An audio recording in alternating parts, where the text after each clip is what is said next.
ایک بار ایک دن جو ہے بعد عشاء خلاف معمول اعلیٰ حضرت نے فرمایا کہ اچھا آپ لوگ چلے جائیں.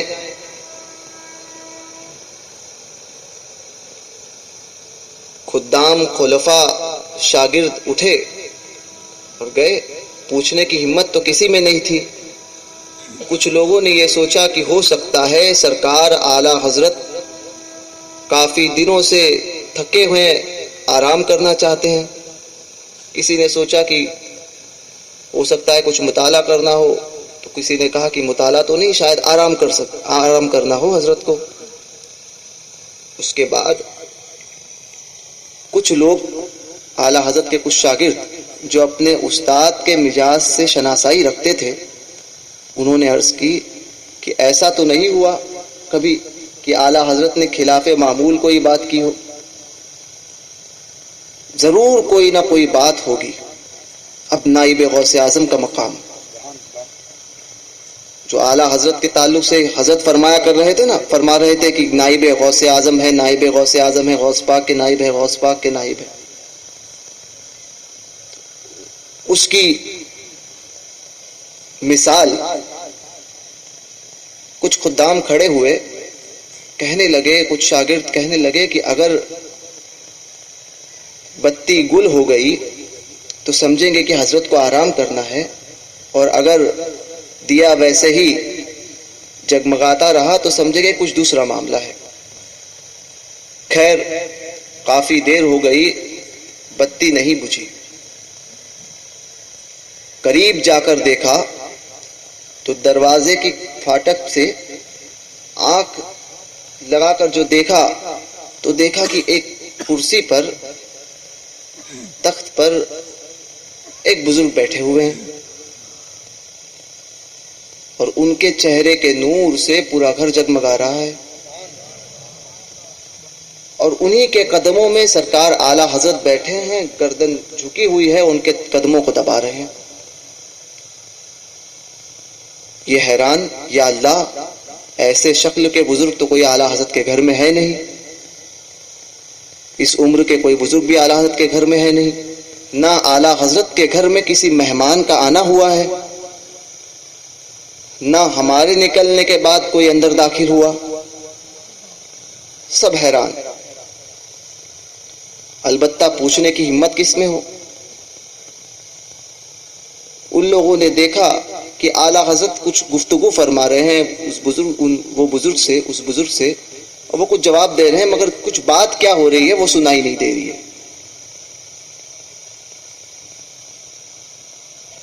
خیر آپ لوگوں نے یہ سوچا کہ فجر کی نماز کے بعد میں اعلیٰ حضرت کی بارگاہ میں اس مسئلے کا حل نکالیں گے. صبح ہوئی، فجر کے وقت اعلیٰ حضرت مسجد میں تشریف لائے. بعد نماز فجر سرکار اعلیٰ حضرت جب واپس گھر تشریف لے جانے لگے، ان خادموں نے اعلیٰ حضرت کو پکڑا. حضور ایک بات پوچھنی ہے. کہا کیا ہے؟ پوچھئے. فرمایا حضور پہلے وعدہ کیجئے کہ آپ اس بات کا جواب دیں گے. فرمایا ایسے کیسے وعدہ کر لوں؟ جس بات کا جواب دینا ہوگا اسی کا جواب دوں گا، جو بات ضروری نہیں ہے اس کا جواب کیسے دے؟ فرمایا عرض کی حضور کل رات میں ایک ایسا واقعہ جو پیش آیا کہ ایسے بزرگ تھے، آپ قدم ان کے پیر دبا رہے تھے. وہ بزرگ کون تھے؟ اعلیٰ حضرت کا چہرے کا رنگ بدلا، جلال میں آئے. فرمایا آپ لوگوں کو کیا کرنا ہے کہ وہ کون تھے، اور آپ کو کس نے اجازت دی کہ دروازے سے گھر کے اندر جھانکنے کی؟ کیا از روئے شرع یہ جائز ہے؟ بہت عتاب فرمایا. کچھ دیر کے بعد جب اعلیٰ حضرت کو افاقہ ہوا تو ان شاگردوں نے، شاگرد تو پھر آخر شاگرد ہوتا ہے، مرید تو پھر مرید ہوتا ہے، پھر جو ہے وہ اعلیٰ حضرت سے سوال کر لیا. اور جو منہ لگے ہوئے ہوتے ہیں غصہ بھی انہی پر آتا ہے اور شفقتیں بھی انہی پر کی جاتی ہے. اعلیٰ حضرت نے فرمایا اچھا بتاتا ہوں. کافی اصرار جب کیا، مگر میرے جیتے جی اس بات کو، اس واقعے کو کسی کے سامنے مت بیان کرنا. میرے اعلیٰ حضرت کی شان ملاحظہ کریں. فرمایا کل رات میں تم تم نے جس بزرگ کو اس فقیر کے گھر پہ دیکھا تھا وہ کوئی اور نہیں حضور غوث اعظم تھے. اور یہ میرے غوث اعظم کا کرم ہے کہ اس فقیر پر کبھی کبھی نظر کرم فرما دیا کرتے ہیں اور تشریف لایا کرتے ہیں. میں کسی اہم مسائل میں الجھا ہوا تھا، کچھ مسائل میں الجھا ہوا تھا، ان سوالات کو حضور غوث اعظم کی بارگاہ میں رکھ رہا تھا، حضور غوث اعظم اس کا جواب دے رہے تھے.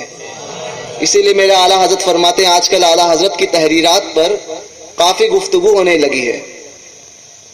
اعلیٰ حضرت کی ذات کو تو کچھ نہیں کر سکتے، تو فتاوی رضویہ کی شان کو جو ہے گھٹانے کی کوشش کر رہے ہیں، مگر وہ نہیں جانتے کہ مینار کسر رضا تو بلند کافی ہے، مینار کسر رضا تو بلند کافی ہے، تم اس کے پہلے ہی زینے پہ چڑھ کر دکھلاؤ، اور فتاوی رضویہ تو ایک کرامت ہے، ذرا ہدایت بخششی پڑھ کر دکھلاؤ.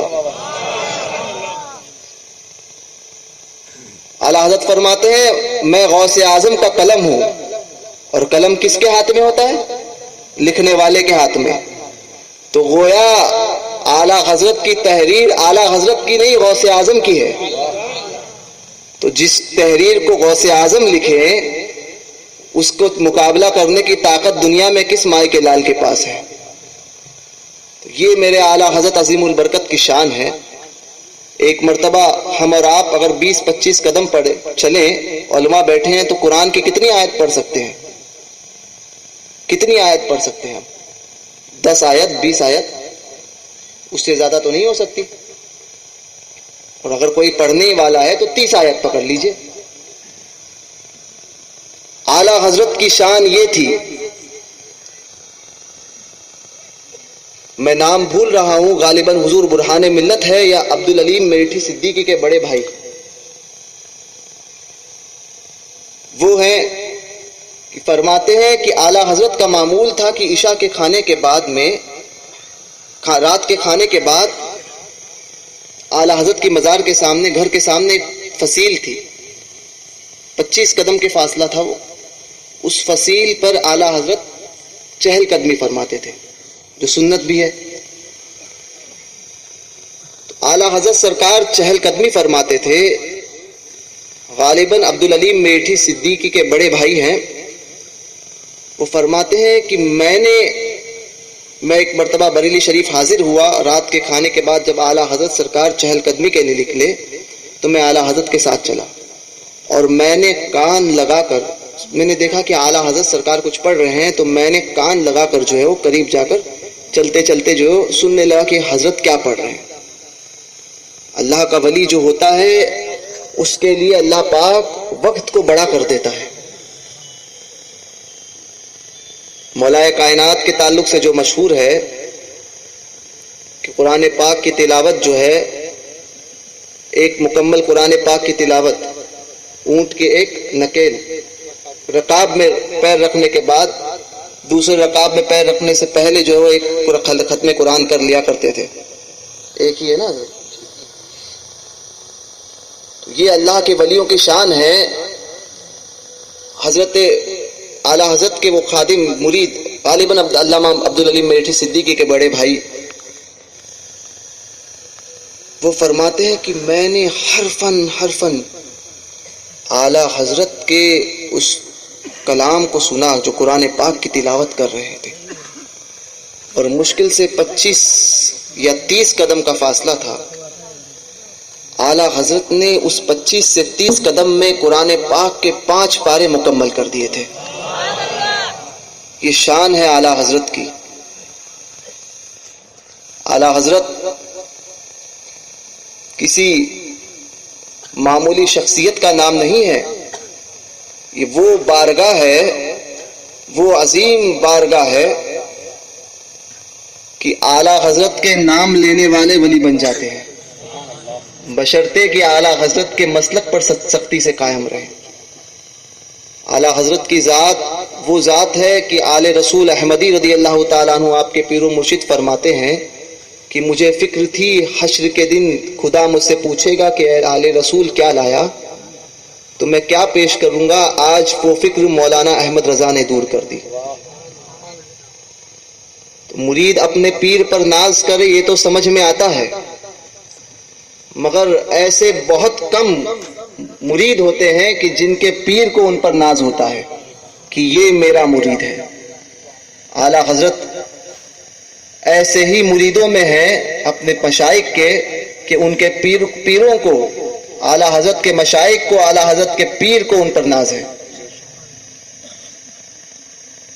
اللہ پاک ہم سب کو اعلیٰ حضرت کے فیضان سے مالا مال فرمائے، مسلک اعلیٰ حضرت پر سختی سے قائم رکھیں، اور مسلک اعلیٰ